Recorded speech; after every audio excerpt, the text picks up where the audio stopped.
Hello everyone, আসসালামু আলাইকুম। নতুন একটি ভিডিওতে আপনাদের সবাইকে স্বাগতম।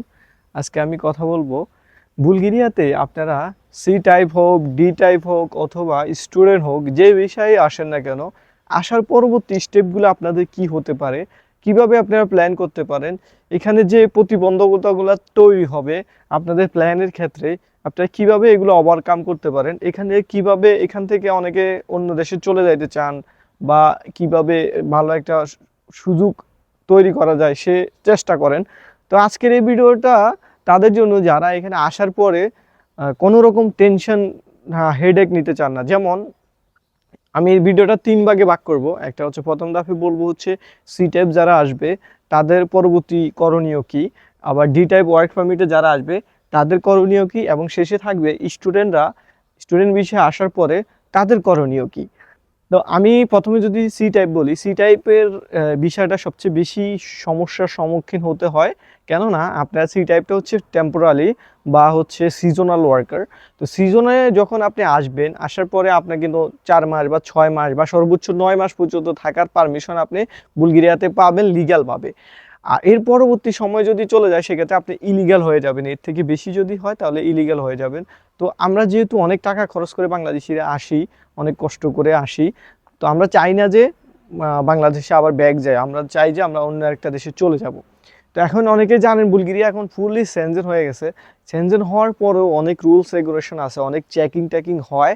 কিভাবে এইগুলা ওভারকাম করবেন, আপনারা সি টাইপে আসার পরে হেডেক নেবেন না। সি টাইপে আপনারা যে কোম্পানিতে আসবেন চেষ্টা করবেন যে কোম্পানিকে রিকোয়েস্ট করে টিএসসি কার্ডটা নেওয়া যায় কিনা, 2 মাসের হোক, 1 মাসের হোক, 3 মাসের হোক, যত দিনের হোক টিএসসি কার্ডটা নেওয়া যায় কিনা। সি টাইপে আসার পরেও কিন্তু টিএসসি কার্ড হয় যদি কোম্পানি চায়। বেশিরভাগ কোম্পানি চায় না যে টিএসসি কার্ড করে দিতে, কারণ টিএসসি কার্ড করতে গেলে একটা খরচের ব্যাপার আসে। তো খরচটা করতে চায় না। তো আপনি প্রয়োজনে রিকোয়েস্ট করবেন কোম্পানিকে যাতে আপনার খরচটা আপনি দিবেন, দিয়ে হলো আর যাতে টিএসসি কার্ড ওরা করে দেয়, ঠিক আছে। তো এটা চেষ্টা করবেন, প্রথম চেষ্টা করবেন এটা। দ্বিতীয় চেষ্টা হচ্ছে, আপনারা তো জানেন যে আপনারা 2-3 মাস বা 5-6 মাস থাকার পরে আর বেশিক্ষণ এখানে থাকতে পারবেন না। কেননা আপনাদের ভিসার মেয়াদ শেষ হয়ে গেলে আপনাদেরকে এখানে আর থাকতে দিবে না। তো সেই ক্ষেত্রে আপনাদের করণীয় কি হতে পারে, আপনারা অনেকেই টেনশনে পড়ে যান। তো আপনারা বেশি টেনশন করবেন না। এখানে সি টাইপ ভিসা দিয়ে নর্মালি অ্যাপ্লাই করতে দিবে না আপনাকে, অন্য কোনো দেশে নর্মালি অ্যাপ্লাই করতে দিবে না।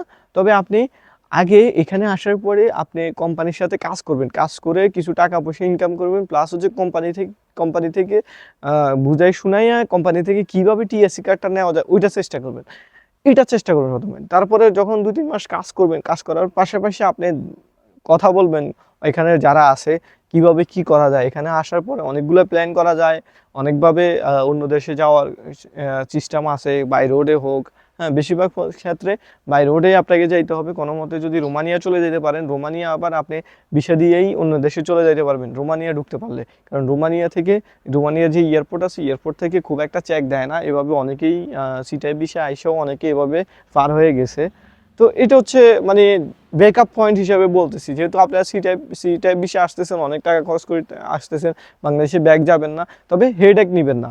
আপনারা যদি এয়ারপোর্টে যাইতে চান চেষ্টা করতে পারেন, অনেক সময় চেকিং ধরা খাবেন, অনেক সময় নাও খাইতে পারেন। তবে ধরা খাইলেও আপনার যে অনেক বেশি ক্ষতি হয়ে যাবে বিষয়টা এমন না।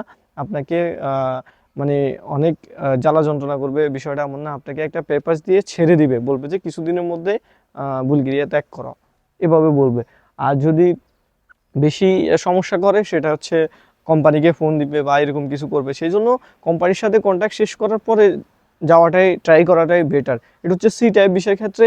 তবে আমার মানে বেশি সাজেশন থাকবে, আপনারা সি টাইপ বিষয়ে যারা এখানে আসবেন, আসার পরে যদি বেশি সমস্যা পড়েন আমার সাথে যোগাযোগ করেন। আমি অ্যাটলিস্ট এখানে সব ইনফরমেশন দেওয়া সম্ভব না পাবলিকলি, কিছু হেল্প করার চেষ্টা করব পার্সোনালি বা দেখা করে হোক, ঠিক আছে। এরপরে আসেন যারা ডি টাইপ ওয়ার্ক পারমিটে আসবেন, তারা তো লং টাইম বিষয়ে আসতেছেন, তাদের 3 বছরের টিএসসি কার্ড হবে। তো 3 বছরের টিএসসি কার্ড হলে আপনার কিন্তু 3 বছর এখানে বৈধভাবে থাকতে পারতেছেন, কোম্পানিতে কাজ করতে পারতেছেন, একটা সুযোগ থাকে। তারপরে অনেক কোম্পানি অনেক খারাপ পড়লে কাজ বেশি করায়, স্যালারি কম দেয়, আবার থাকা খাওয়া ঠিক মতো দেয় না, আবার স্যালারিও কম দেয়, আবার কাজ বেশি কষ্টের হয়। এসব সমস্যায় পড়লে অনেকে চলে যেতে চায়। মোস্ট অফ দ্য কেস হচ্ছে বেশিরভাগ মানুষে বুলগেরিয়া আসে হচ্ছে অন্য দেশে চলে যাওয়ার জন্য, বুলগেরিয়া থাকার জন্য কেউ আসে না। তবে আপনারা এই ধারণাটা চেঞ্জ করেন, চেঞ্জ করলে আপনাদেরও ভালো, বাংলাদেশিদের জন্যও ভালো, সবার জন্য ভালো। কেননা আপনি এখানে আসার পরে এখানে যে থাকা খাওয়ার সুযোগ পাচ্ছেন, এরপরে হচ্ছে ভালো স্যালারি পাচ্ছেন, দিন দিন স্যালারি বাড়াচ্ছে কোন বুলগেরিয়াতে, সামনে জানুয়ারি থেকে এটাও সেনদিন হয়ে যাবে। সুতরাং বুলগেরিয়াতেও অপরচুনিটি বাড়তেছে, ঠিক আছে।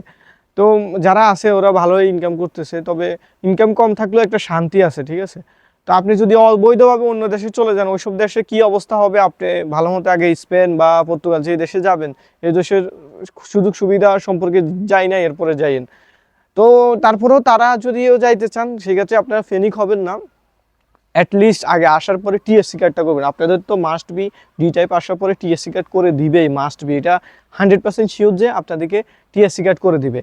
তো সুতরাং আপনি টেনশন করবেন না, টিএসসি কার্ডের জন্য অপেক্ষা করবেন। আপনি আপনি মনে করতেছেন আপনার ডি টাইপ ভিসা, আপনি চাইলে এটা যেহেতু সেনজেন ভিসা আপনি অ্যাপ্লাই করে চলে যেতে পারবেন, না এটা করবেন না। আপনি অ্যাপ্লাই করতে গেলে আপনাকে এয়ারপোর্টে আটকাবে। এখন পর্যন্ত অনেক ভালোভাবে চেকিং হয়, শুধুমাত্র ভিসা দিয়ে কিন্তু আপনি অন্য দেশে যাইতে পারবেন না বুলগেরিয়া থেকে। এটা এখন ভালোভাবে তো চেকিং হয়, হয়তো 17-এর মধ্যে 1-2 জন বেঁচে যায়। এটা করা মানে এই এই জিনিসটা করবেন না যে আপনি ভিসা দিয়ে ট্রাই করবেন। ভিসা দিয়ে ট্রাই করলে হয়তো সাকসেস হবেন, হয়তো হবেন না। বেশিরভাগ 95% শিওর যে আপনাকে শুধু ভিসা দিয়ে যাইতে দেবে না। সুতরাং ডি টাইপ আসার পরে অ্যাটলিস্ট ধৈর্য ধরবেন টিএসসি কার্ড পাওয়া পর্যন্ত। দেন টিএসসি কার্ড পাওয়ার পরে আপনি মানে কোম্পানির সাথে একটা বোঝাপড়া করে এরপরে যাওয়ার চেষ্টা করেন। আমার সাজেশন থাকবে আপনারা যাওয়ার আগে 100 বার ভাববেন। আর ডি টাইপ আসলে আপনারা এখান থেকে ওয়ার্ক পারমিট করেও কিন্তু অনেক দেশে মুভ করতে পারবেন। আপনার ওয়ার্ক পারমিটে বিভিন্ন দেশে, যেমন পর্তুগালের D1 ভিসা, আবার হচ্ছে D10 visa, job seeker visa যেটাকে বলে, এভাবে অনেকগুলো ভিসা সেক্টর আছে, ওইগুলো আপনারা ট্রাই করতে পারবেন এবং কি ওইগুলোতেও যাইতে পারবেন। যেমন রোমানিয়াতে তো ওয়ার্ক পারমিটে চলে যেতে পারবেন। মানে আপনারা অ্যাটলিস্ট আপনার প্রথম 1 বছর থাকেন এখানে, থাকার পরে আপনি সুযোগ সুবিধা বুঝবেন, অন্য দেশের কি সুযোগ সুবিধা, এখানে কি সুযোগ সুবিধা, সব কিছু দেখবেন। আপনাদের তো 1 বছর এখানে থাকলে তো আপনার লস হচ্ছে না, আপনি ইনকাম পাইতেছেন এখান থেকে একটা ইনকাম সোর্স পাইতেছেন। এখানে আপনি প্রতি মাসে থাকা খাওয়া দিচ্ছে, এরপর হচ্ছে স্যালারি হয়তো কম দিবে, কিন্তু আপনি যদি শিফট বাড়াই করেন, ওভার টাইম করেন, আপনার স্যালারি কিন্তু বাড়তেছে। সুতরাং এখানে থাইকে প্ল্যান করেন। আপনি যদি অ্যাটলিস্ট 5-6 মাস 1 বছর থাকেন, তাহলে কিন্তু বাংলাদেশের উপরে আর ব্যাড ইন্টেনশনটা পড়বে না। এখন যদি আপনি আইসা 2-3 মাস থাইকা বা 1-1.5 মাস থাইকা যদি চলে যান, সেক্ষেত্রে বাংলাদেশিদেরকে পরবর্তীতে আর ভিসা দিবে না। সুতরাং এটা জিনিস মাথায় রাখবেন, আপনারা আসার পরে অ্যাটলিস্ট 1টা বছর থাকেন। আর আপনাদের চুক্তি কিন্তু কোম্পানির সাথে চুক্তি কিন্তু 1 বছরের হয়, আর হচ্ছে 3 বছরের টিএসসি কার্ড দিবে, কিন্তু 1 বছরের চুক্তি হয়। 1 বছর পরে এই চুক্তিটা আবার রিনিউ করে, ঠিক আছে, এটা কন্ট্রাক্ট পেপার বা চুক্তি যেটাই বলেন। তো এটা কিন্তু 1 বছর পরে রিনিউ করবে কোম্পানি। আবার যদি আপনি কোম্পানিতে থাকতে না আসেন, আপনি চলে যাইলেন, তখন আর কোম্পানি আপনাকে নিয়ে বা বাংলাদেশিদেরকে নিয়ে ব্যাড কোনো রিপোর্ট মাইগ্রেশনে দিবে না, ইমিগ্রেশনে দিবে না, যার ফলে বাংলাদেশিদের ভিসা রেশিওটা ভালো থাকবে, রেপুটেশনটা নষ্ট হবে না। আর এখন পর্যন্ত বুলগেরিয়ার D type visa work permit অনেক ভিসা রেশিও অনেক ভালো, সে কারণে ভিসা রেশিও যেহেতু বাংলাদেশিরা আইসা থাকার কারণে কিন্তু দিন দিন ভিসা রেশিওটা ভালোই রয়ে গেছে। আর সি টাইপেরা তো সবাই চলে যায়, সেই কারণে সি টাইপ ভিসাটা রেশিও কমে গেছে।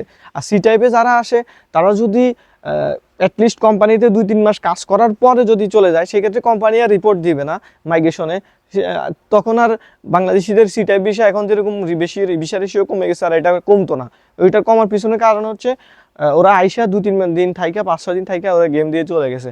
এরপরে কোম্পানি লোকহীনতায় ভুগছে এবং কি বাংলাদেশিদেরকে নিয়ে রিপোর্ট করছে, রিপোর্ট করার ফলে বাংলাদেশিদেরকে ভিসা দেওয়া কমাই দিছে, ঠিক আছে। সি টাইপ ভিসা অলরেডি কমে গেছে, আর ডি টাইপ ভিসা এখন ভালো আছে, ওই যে মানুষ থাকার কারণে। তো আপনিও আইসা থাকেন এবং বর্তমান সময়ে ইউরোপের অন্য অন্য দেশের খোঁজ খবর নিয়ে দেখবেন কি অবস্থা, মানে মানুষ কত কষ্ট করে ওই সব দেশে। সুতরাং এই জিনিসগুলো মাথায় রাখবেন।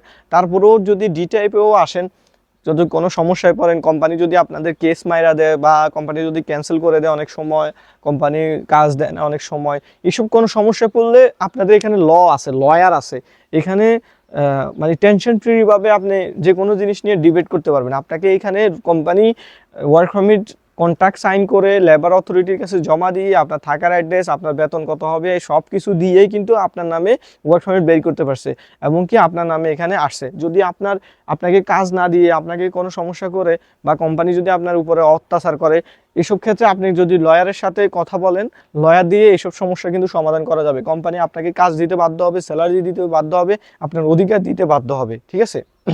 তো সুতরাং এই জিনিসগুলা মানে আপনার হেডেক নেবেন না, টেনশন করবেন না। আপনাকে এখান থেকে বাংলাদেশে ঠুস করে বাংলাদেশে পাঠিয়ে দিবে এমন কোনো অধিকার নাই। আপনাকে সময় দিবে, সুযোগ দিবে।